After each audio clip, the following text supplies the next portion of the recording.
అందరికీ నమస్కారం. ఈరోజు మన యాక్టివిటీ స్టాంప్ అండ్ ప్రింట్. పండ్లు మరియు కూరగాయల ముద్రలను వేయండి, ఊహించండి. కావలసిన వస్తువులు: కాగితాలు, స్థానికంగా లభించే కొన్ని పదార్థాలు, ఆకులు, కొమ్మలు, పండ్లు వంటివి.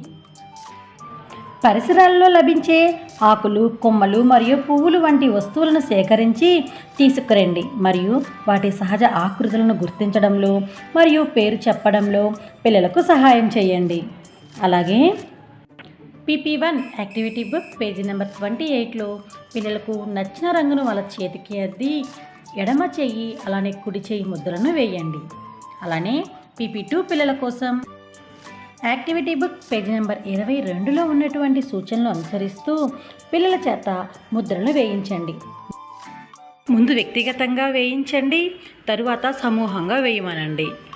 యాక్టివిటీ బుక్ PP1, PP2కు సంబంధించిన వయసుకు తగిన విధంగా సూచనలు చూస్తూ పిల్లల చేత యాక్టివిటీస్ చేపించండి. అదేవిధంగా థీమ్ అనుసంధానం చేస్తూ ఉపాధ్యాయుల సూచనలు చదివి పిల్లల చేత ఈ యాక్టివిటీస్ చేపించండి. Thank you.